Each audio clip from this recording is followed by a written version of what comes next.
Hello बच्चों, let us see the question. So this is a match the type column question जहाँ पे हमको क्या दिया गया है कॉलम वन में। कॉलम वन में हमको कुछ यहाँ पे स्टेटमेंट्स दिए गए हैं जहाँ पे उससे कहा गया है, जैसे फर्स्ट स्टेटमेंट है कि the angle between z component of the orbital angular momentum of electron of px atomic orbital and z axis। ये हमको कहा गया यहाँ पे वही कि ऑर्बिटल्स की हमको अलग अलग एक्सिस दी गई है और उनके बीच में बनने वाले एंगल्स को हमें फाइंड आउट करना, जो कि सेकंड जो है कॉलम में दिया गया है। तो फर्स्ट स्टेटमेंट में क्या कह रहा है कि पी एक्स एटॉमिक ऑर्बिटल है, उसका जो जेड कंपोनेंट है और जेड एक्सिस के बीच में बनने वाला एंगल हमें फाइंड करना है, जहाँ पे एम की वैल्यू जो मैग्नेटिक क्वांटम नंबर होता है उसकी वैल्यू हमने +1 एज्यूम करनी है। इसी तरह जो है ऑप्शन बी में कहा जा रहा है पी जेड एटॉमिक ऑर्बिटल इस पर लिया गया है, उसका जेड कंपोनेंट और साथ में जेड एक्सिस के बीच में बनने वाला एंगल। थर्ड ऑप्शन में क्या है, पी वाई एटॉमिक ऑर्बिटल का जेड कंपोनेंट साथ में एक्स जेड एक्सिस के बीच में बनने वाला एंगल फाइंड करना है। और लास्ट ऑप्शन डी में है, यहाँ पे कहा गया है कि 3d x square minus y square orbital का जेड कंपोनेंट लिया गया है और साथ में जेड एक्सिस के साथ में इसका एंगल हमें फाइंड करना है, इनके बीच का एंगल फाइंड करना है। ठीक है बच्चों, तो स्टार्ट करते हैं पहले फर्स्ट ऑप्शन से। उसके पहले हम देख लेते हैं यहाँ पे कि जो एंगुलर ऑर्बिटल एंगुलर मोमेंटम होता है जिसको हम एल से लिखते हैं, ठीक है ना, इसमें रिलेशन क्या होता है और मैग्नेटिक क्वांटम नंबर में क्या रिलेशन होता है। तो जो हम इसमें रिलेशन होता है, जो एम होता है वो हमारा होता है square root of l l plus one l l plus one और क्या होता है कॉस थीटा। ठीक है ना, ये रिलेशन होता है ऑर्बिटल एंगुलर मोमेंटम और मैग्नेटिक क्वांटम नंबर के बीच में। तो इसी रिलेशन का यूज करके हम यहाँ पे क्या करेंगे, कॉस थीटा की वैल्यू निकालेंगे। यहाँ से अगर देखें तो कॉस थीटा क्या आ जाएगा, cos theta will be equal to cos theta will be equal to यहाँ से क्या आ जाएगा, देखें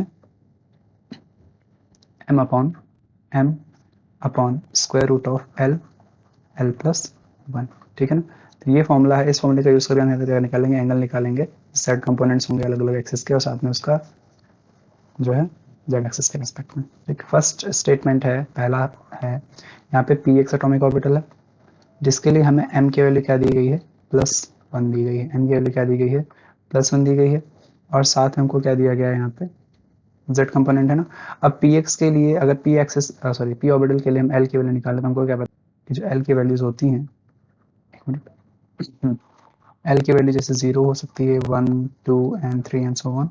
एल की वैल्यू 0 होती है तो एस ऑर्बिटल के लिए होता है, l is equals to 1 p orbital के लिए होता है, l is equals to d orbital के लिए होता है, l is equal to 3 f orbital के लिए होता है एंड सो ऑन। तो पी ऑर्बिटल है, इसके लिए क्या होगा, एल इज इक्वल्स टू 1 होगा, यानी कि यहाँ से एल इज इक्वल्स टू 1 आ जाएगा हमारा, एम इज इक्वल्स टू +1 दिया गया क्वेश्चन में। तो देयरफॉर यहाँ से कॉस थीटा की वैल्यू निकालेंगे तो क्या आ जाएगा, cos theta is equals to हो जाएगा, एम कितना है +1 है, divide by square root of l l plus one.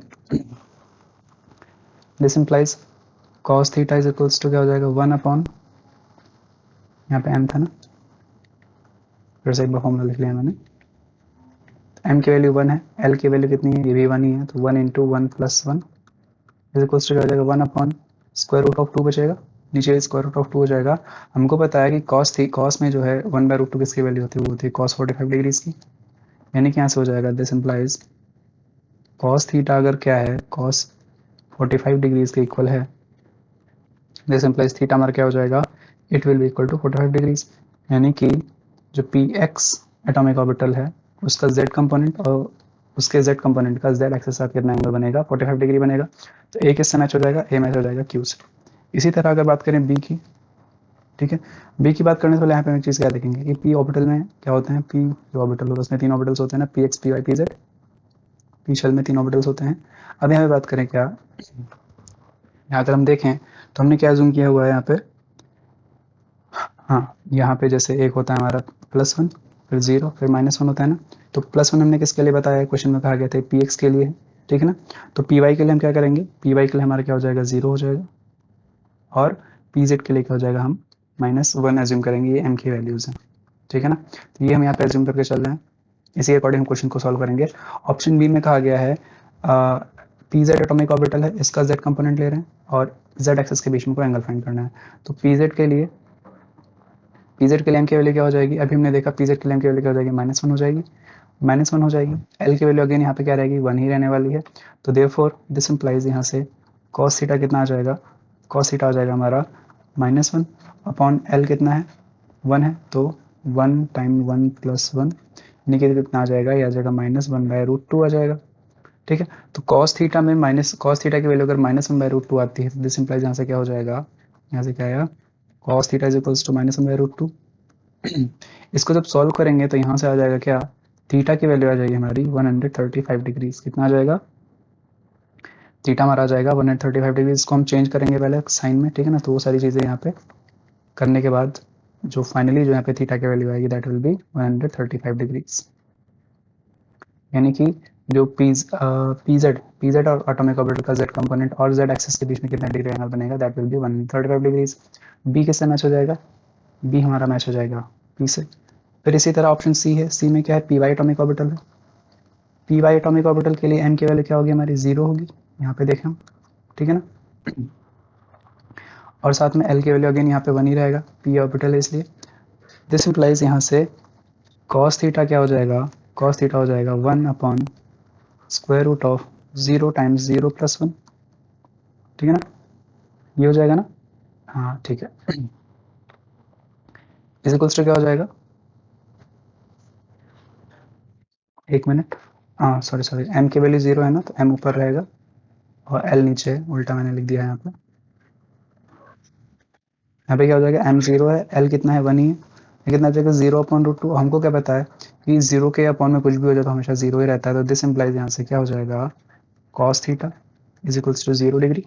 और cos थीटा की वैल्यू 0 आ रही है, 0 डिग्री नहीं है, एक मिनट, हाँ क्या हो जा रहा है यहाँ पे, cos थीटा की वैल्यू 0 आ रही है, दिस इंप्लाइज यहाँ से थीटा की वैल्यू आ जाएगी 90 डिग्री। cos 90 की वैल्यू क्या होती है, 0 होती है, हमको पता है, ठीक है। यानी कि सी किससे मैच हो जाएगा, C will be matched with option S, यहाँ पे 90 डिग्री दिया गया है।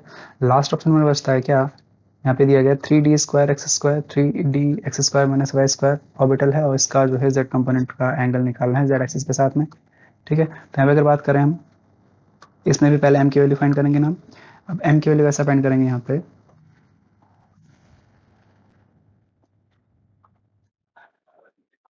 तो 0 +1 +2 -1 एंड -2, ठीक है। तो अब यहाँ पे क्या होगा, यहाँ पे जो डी x² - y² की वैल्यू हमारे पास क्या क्या हो सकती है, हमने कहा एम के हमारे पास कौन कौन सी वैल्यूज होंगी, +2 +1 0 -1 एंड -2, ठीक है ना।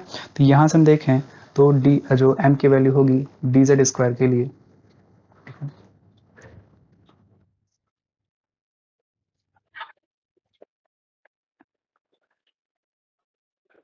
हाँ, तो फॉर dz² एम की दो वैल्यूज मिलेंगी हमें यहाँ पे, दिस कुड बी आइदर +2 और -2, ठीक है ना। एम की दो वैल्यूज होती हैं, इधर इट वुड बी +2 और -2।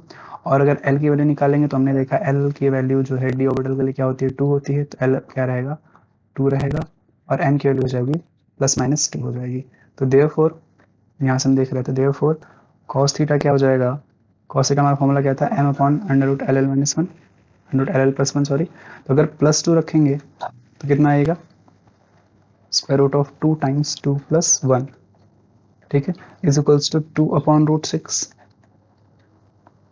और दूसरा हमारे पास क्या आएगा, cos theta is equals to -2 and, ठीक है ना, √2 टाइम्स 2 + 1, ये कितना आ जाएगा, -2/√6 आ जाएगा, ठीक है बच्चों। दिस इंप्लाइज यहाँ से जब थीटा की वैल्यू निकाली जाएगी तो ये हमारा कितना आएगा, जब पॉजिटिव वैल्यू से निकालेंगे तो ये हमारा आएगा 35 डिग्रीज आएगा, कितना आएगा, 35 डिग्रीज आएगा। वहीं जब -2/√6 की वैल्यू से जो है थीटा की वैल्यू निकालेंगे, ये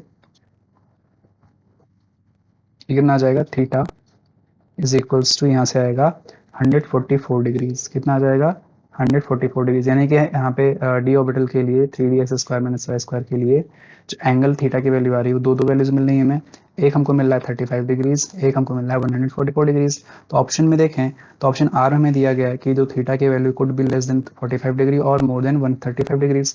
तो ये दोनों कंडीशन हमारी दोनों में सेटिस्फाई हो रही है, यानी कि डी हमारा मैच हो जाएगा आर से, ठीक है बच्चों। तो यहाँ पे हमने देखा कौन किससे मैच हो रहा है, ऑप्शन ए मैच हो रहा है क्यू से, ऑप्शन बी किससे मैच हो रहा है, ऑप्शन बी मैच हो रहा है पी से, ऑप्शन सी मैच हो रहा है एस से एंड ऑप्शन डी मैच हो रहा है आर से, ठीक है बच्चों, ये हमारा करेक्ट मैच हो जाएगा। I hope understood, best of luck.